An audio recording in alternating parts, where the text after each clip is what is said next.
नमस्कार दोस्तों, कैसे हैं आप सब? अच्छे ही हैं। ठीक है। आज हम जिस केस की चर्चा करने जा रहे हैं 15 जनवरी 2026 को माननीय मध्य प्रदेश उच्च न्यायालय के द्वारा पास हुआ।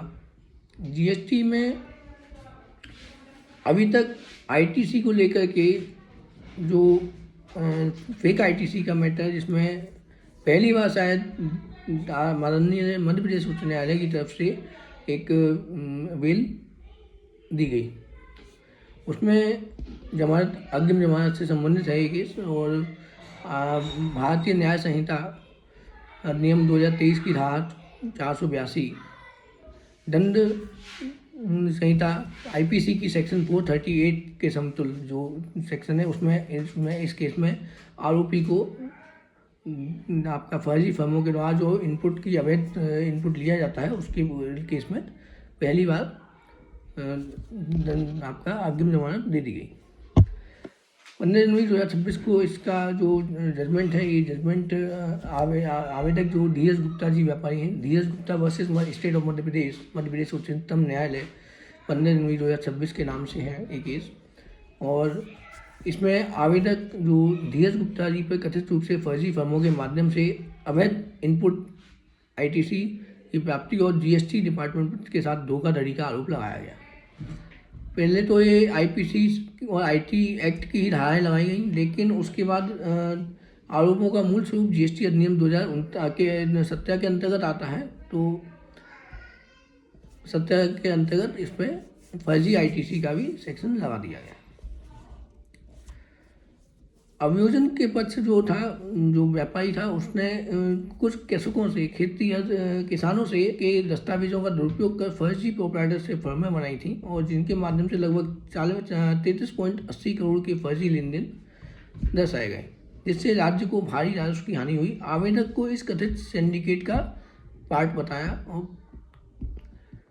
आवेदक के वकील जो थे उन्होंने इस प्रकार से कुछ अपना पक्ष रखा कि 2009 से आवेदक निरंतर एक सैलरीड पर्सन है, गोदाम का विधिवत किराया अनुबंध है और 2021 में जब जीएसटी की छापेमारी और गिरफ्तारियां हुई उस प्रकरण में जमानत के लिए आयकर और जीएसटी विभाग द्वारा पृथक कार्रवाई उन्हीं तथ्यों पर वर्ष 2025 में विलंबित प्राथमिकी हुई थी।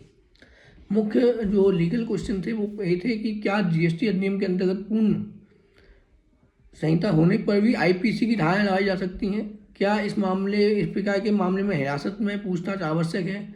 क्या समान तथ्यों पर पुनः कार्रवाई दोहरे दंड या डबल जियोपेडी के सिद्धांत के विरुद्ध है? जीएसटी अधिनियम एक पूर्ण संहिता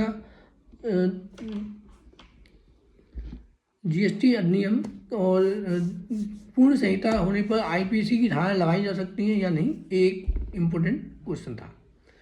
माननीय न्यायालय ने यह माना कि सीजीएसटी अधिनियम एक विशेष कानून है जिसमें जांच, गिरफ्तारी, प्रोसिक्यूशन, दंड और कंपाउंडिंग की संपूर्ण व्यवस्था है। इस संदर्भ में निम्न निर्णयों पर भरोसा भी किया। शरद बाबू डिगू मार्टी वर्सेस एनसीटी दिल्ली सरकार supreme court, Deepak Singhal versus union of India Madhya Pradesh उच्च न्यायालय, अक्टम पासा बनाम वरिष्ठ खुफिया अधिकारी Karnataka high court.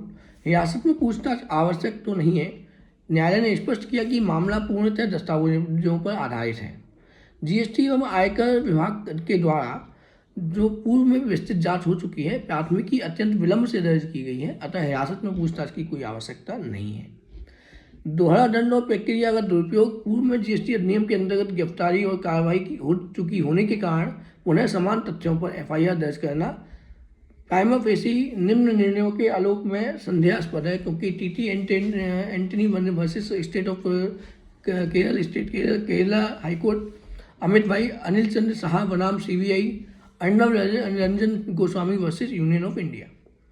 Central goods and service tax act की धारा 132 का जो एनालिसिस न्यायालय ने पाया तो अधिकतम सजा 5 वर्ष, अधिकांश अपराध जमानती और प्रोसिक्यूशन हेतु आयुक्त की पूर्व स्वीकृति आवश्यक है। सेक्शन 138 के अंतर्गत समझौते की व्यवस्था उपलब्ध है, अतः गिरफ्तारी को अपवाद माना जाना चाहिए।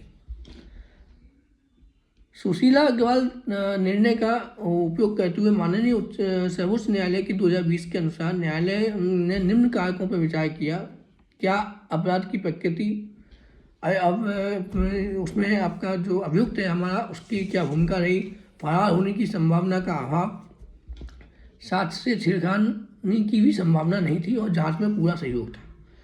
मध्य प्रदेश हाईकोर्ट ने अंतिम निष्कर्ष मानते हुए जमानत अर्जी स्वीकार की और यह मानते हुए जमानत प्रदान की गई कि आरोप मुख्यतः जीएसटी के कानून के अंतर्गत है और हिरासत आवश्यक नहीं है, स्वतंत्रता का संरक्षण आवश्यक है। जमानत की जो शर्तें माननीय हाईकोर्ट ने रखी, उन्होंने कहा कि 5 लाख का व्यक्तिगत मुचलका और 2 जमानतदार जांच में पूर्ण सहयोग करेंगे, मोबाइल नंबर सक्रिय रखना पड़ेगा, गूगल मैप पर लाइव लोकेशन साझा करनी होगी और पासपोर्ट को आपको सरेंडर करना पड़ेगा तथा विदेश यात्रा नहीं कर सकते आप।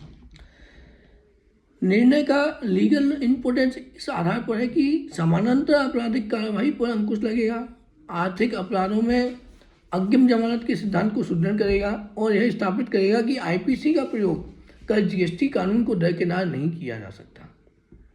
यह निर्णय अंतिम अग्रिम जमानत धारा भारतीय न्याय संहिता के अंतर्गत 482 के अंतर्गत याचिका और जीएसटी आपराधिक मामलों में अत्यंत उपयोगी और उद्धरण योग्य है।